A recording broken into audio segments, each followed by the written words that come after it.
Hello, Americans. Stand by for news. Exclusively on ESPN Plus, UFC 313, Saturday. Reigning light heavyweight champion Alex Pereira defends his title against number one contender Magomed Ankalaev, and an explosive lightweight bout between Justin Gaethje and Rafael Pazzi. UFC 313, Saturday at 10 p.m. Eastern. Buy it on ESPNPlus.com/PPV.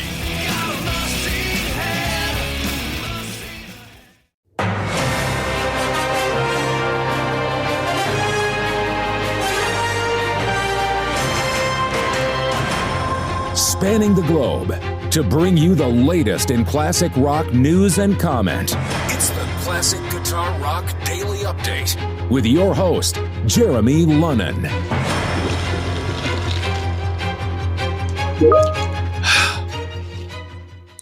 Refreshing. It's time. It's the Monday edition. Monday editions, we celebrate Mondays around here. We're not in the doldrums just because it's Monday. Monday means the start of a new week, another week to rock. So thank you for joining us here at the Classic Guitar Rock Daily Update. Do me a favor. Share the daily update with a like-minded classic rock fan that you know. Share it. Just send an email, a link, whatever. Say, this guy's annoying. Check it out, whatever. But if you could share the daily update, that would be tremendously helpful. As always, you can email me. We're going to share a couple emails today. I got some good emails. One's a great one. One, they're taking me to task. But I like them all. I like all the emails. I'll take them all. So, we made a big hoopla about Judas Priest on Friday. The new album. It's a great album, Invincible Shield. But, lost in all that hoopla was another great album that came out just a week before on March 1st. Bruce Dickinson's The Mandrake Project was released. And I listened to that over the weekend. And let me tell you, it's a good album. Now, I'm going to be honest with you. I think I like the new Priest a little better, but Bruce's album is really good. And here's the good news. It's become a global smash hit. It's had tremendous success. And I to be honest, it kind of came out without me even noticing. It didn't have as much hoopla as the Priest release did. But the Mandrake Project is number 1 in Germany and Sweden, number 2 in Finland and Switzerland, number 3 in the UK, number 4 in Brazil, number 5 in Belgium and Italy, number 6 in the Netherlands, and number 10 in France and Mexico. So good news for Bruce. And if you haven't checked it out yet, you got to listen to it. It's a great album. It's good. I was afraid. I'm a Maiden fan, right? And so I was hoping it would kind of sound like a Maiden album because I like the Maiden, and I thought maybe it would be like completely different. But you know what? If you're a Maiden fan, you'll love Mandrake Project. I mean, it's different. It's a little different, but it's not like a complete left turn from Maiden. So if you like the Maiden, you'll like Mandrake Project, and it's a good album, and it's doing really well. I'll be interested to see how the new Priest album comes or shows up on the charts this next coming week. I think we'll be pleasantly surprised. And that's what one of the emails has taken me to task about, my thoughts on the new Priest album. So just a teaser. You'll have to hang out till the end to hear that. A concert honoring the late Jimmy Buffett will take place in Los Angeles on April 11th. It will feature performances by the Eagles, John Bon Jovi, Sheryl Crow, Jackson Browne, and even Sir Paul McCartney. They're all going to turn out for this tribute to Jimmy Buffett. Jimmy Buffett is an interesting figure. I like Jimmy Buffett. For whatever reason, like the classic rock station here in my town, they play Margaritaville. I mean, he's a guy that gets lumped in with these classic rockers, even though he ain't classic rock.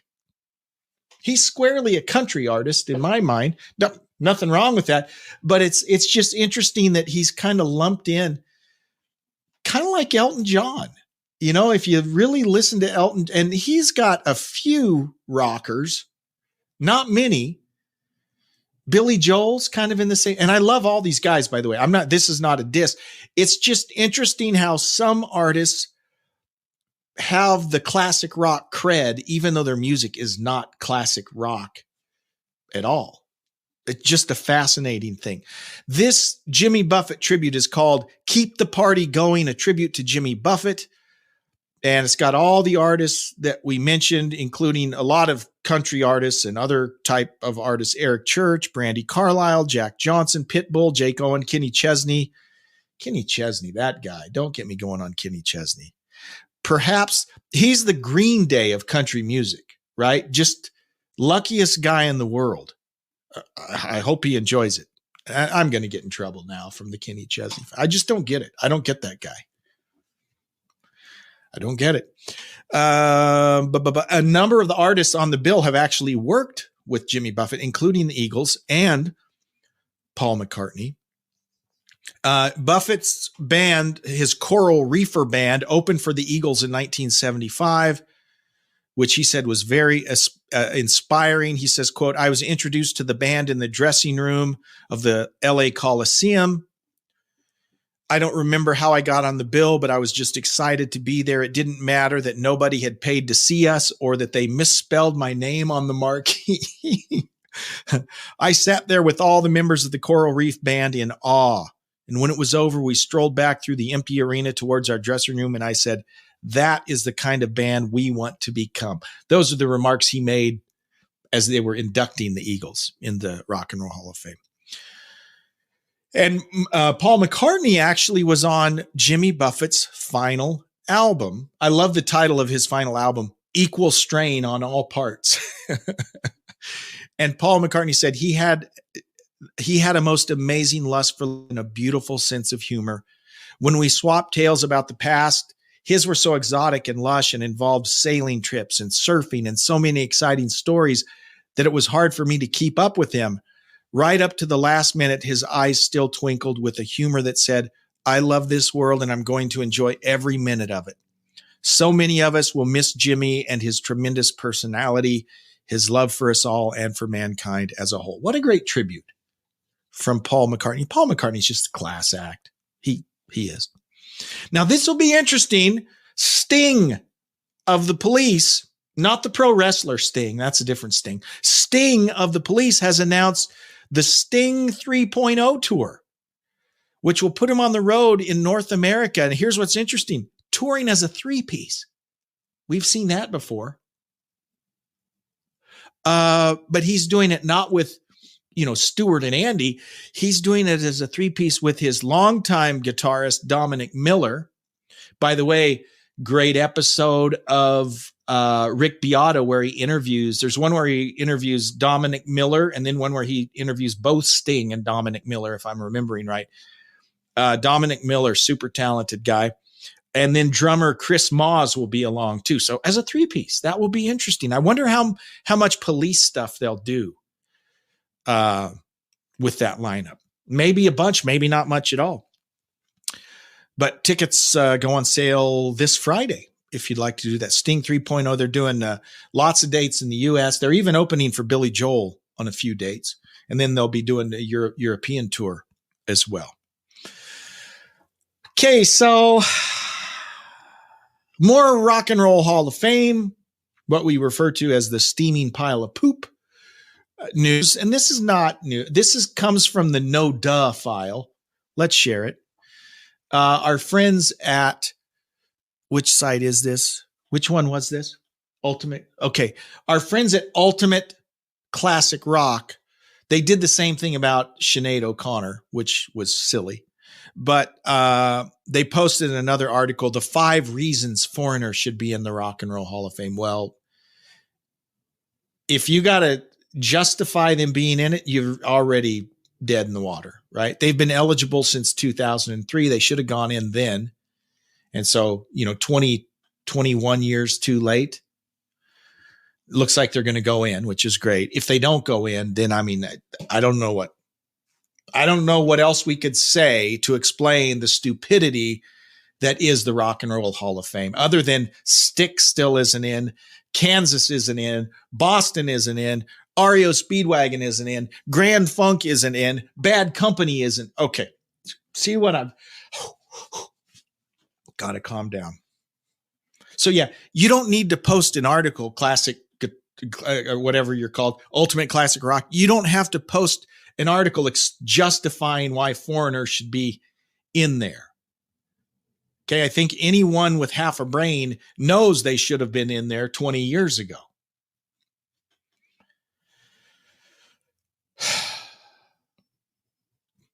Calm down, Jeremy.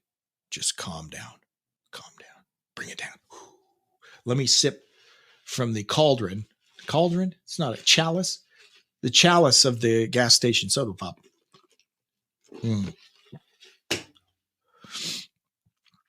Let's go to the email. We got an email from one of our close family members, one of our supporters, which we really appreciate. This is from Marlon, who checks in often. Marlon's not on today, but Marlon, if you watch the recording, hello, and thank you for your email. He says, Marlon, if you'll remember, his avatar is the cover of the Michael Schenker group Assault Attack, my personal favorite Michael Schenker album. So I love that. He sends an email. Hey, Jeremy, you no doubt have Schenker's first few solo albums. And I do. I'm wondering if you will buy the new Is It Loud Enough box set coming out soon. I think it's from his 80 to 83 years, Marlon Hill. I think you're right. I think it includes so it's the Michael Schenker group, then the MSG album, then the Michael Schenker group Assault Attack album, and then Built to Destroy, I think. And then there's some special things thrown in with that. I probably will buy it. I mean, to be honest, I knew it was coming out. I hadn't really thought. And guys, I'm going to admit, I'm a streamer. I mean, I own lots of LPs and vinyl, but I haven't bought a new vinyl album, I'm sad to say, in quite a while. But here's the thing. Let's just talk about this for a minute. And Bruce, thank you for checking in. I haven't seen you check in. He said, this is the first time I've tuned in with it live in a while. Well, thank you for tuning in. And by the way, we publish this as a podcast version too. So like 30 minutes after this goes live, it's up as a podcast. Some people would rather listen in their car or whatever, so you can listen to it as the podcast. Either way, you're still helping us take over the world. However you do that, that's appreciated. Where was I going with this? You'll often see, in fact, over the weekend, as I was engaged in arguing and debating with people about the new Judas Priest album, again, that's foreshadowing to the next email that lambastes me. There's always this discussion about, you got to go support the artists. You got to buy it on vinyl or buy it on CD. Otherwise, you're not supporting the artist. So let's talk about that for a minute. If I buy the LP, yes, they get a much higher percentage of the profits when you buy physical media, right? CD, LP, no doubt about it. But that's all they get, right? If I go buy Invincible Shield on vinyl for $30 or however much vinyl costs now, they'll make a pretty significant, they'll make a few bucks off of that. If I stream the whole album, they'll make a penny. If that, they don't make much at all, right? I get it. However, it would be, and I don't know the answer to this, but if I listen to it exclusively on streaming over the next 10 years, right? I wonder if they wind up making more money that way than if I buy it one time on vinyl. And then anytime I listen to it, I'm listening to the record. It's a one and done thing versus if I'm streaming Michael Schenker. When I'm in the car on a road trip, I have a Michael Schenker playlist, for instance. A Michael Schenker / UFO playlist is one of my favorite playlists. And I play it, between here and wherever I'm going for hours over and over. And so I'm streaming these songs. So my point is that, you're still supporting the artist as if you stream them a bunch, right? They're still making money from you. Granted, not as much as that higher percentage they would get if I bought the media, but at some point there's a break even depending on how much you stream. I don't know what it is, right? But you are supporting an artist when you stream their music because they make money from it, right? The more you stream, the more they make. So I don't know. Just want to talk about that. Now, Bruce K, I support Billy Alexander by taking lessons, and he gets 100%. That's a good point. Now, there's the backstory because Bruce and I have talked about this. Billy Alexander is a guy, one of probably the premier Rush tribute band. Why Not? Have you seen these guys? They have a female lead singer. They've had a few female lead singers. Musically, these guys are just phenomenal. Billy is the guitar player, and Bruce, our friend Bruce, chiming in, he takes lessons from Billy, which would be awesome because the guy's a phenomenal player. And you're right, you're supporting him 100%. So, hey, support these great artists, support great guitar players, however you do it. The important part is to support them. Yeah, I wholeheartedly support that, Bruce. Okay, now here's the email. Let me just tell you this. The subject line is, are you high? Okay, that's the subject line. So I know I'm in for it.